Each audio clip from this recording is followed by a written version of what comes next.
In 1983, at Bethel School District in Washington, one speech went down in history. The speech was delivered by senior student Matthew Fraser. What was supposed to be a supportive speech for his friend who was running for school government devolved into an offensive and controversial 3 minutes of sexual innuendos and suggestive motions. Multiple teachers at the school warned Fraser that his speech was inappropriate and that he should rewrite it before speaking. He chose not to. As punishment for his actions, Bethel School District suspended Fraser and denied him the ability to give a speech at graduation and the chance to walk at the ceremony. Believing that his First and 14th Amendment of right to free speech and due process was violated, Fraser sued the school in federal court. The case eventually made it to the Supreme Court.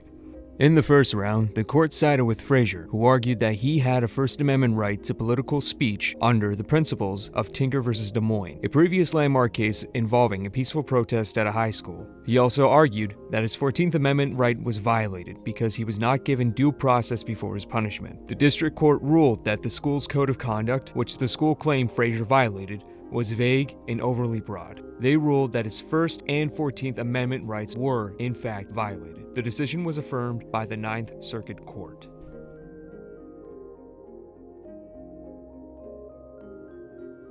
Well, so the First Amendment means to me like the freedom of religion, freedom of speech, freedom of assembly. I like it because you can express yourself, of course, without any offense to no one else, and have like appropriate language, how you say the things that you want to express. Because since I come from a background where you are not allowed to say some things, and sometimes you are not allowed to express yourself. So here I like that because you are allowed to express yourself. The First Amendment probably means just freedom to express yourself vocally without having someone judge you on what you're saying, and having to probably think 3 times before you say it. Bethel School District took the case up to the Supreme Court, following the decision made in the lower courts. School officials argued that they had a duty to protect younger students from inappropriate and sexual speech. Fraser, as a student of Bethel, had signed a form agreeing to the school's code of conduct, which said, "Conduct which materially and substantially interferes with the educational process is prohibited, including the use of obscene, profane language or gestures." This, plus the fact that they had warned him prior to his delivery of the speech, meant that the school was within their rights to punish Fraser. The Supreme Court sided with the Bethel School District in a 7-2 vote, reversing the lower court's decision. The majority opinion was authored by Chief Justice Warren E. Burger, who said, "The undoubted freedom to advocate unpopular and controversial views in schools and classrooms must be balanced against society's countervailing interest in teaching students the boundaries of socially appropriate behavior. Surely, it is a highly appropriate function of public school education to prohibit the use of vulgar and offensive terms in public discourse."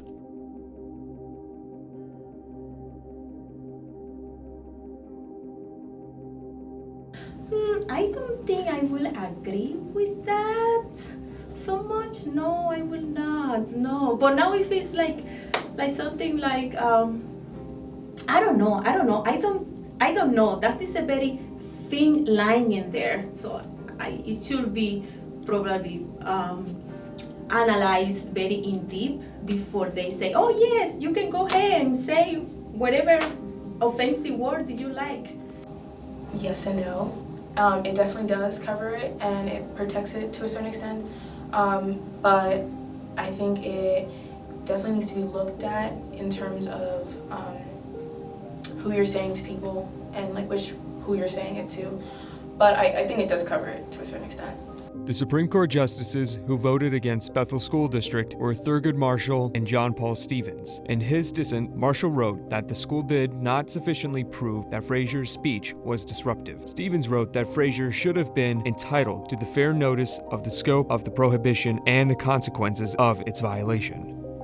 By ruling that schools do not have to tolerate lewd and obscene speech in Fraser v. Bethel School District, the Supreme Court allows schools to punish students for profane and lewd expression. The decision gave more control to school authorities than they were given in Tinker Bethel versus Fraser serves as a reminder of the importance of the protection of speech, but also the moral stance people should take when it comes to the subject of obscenity.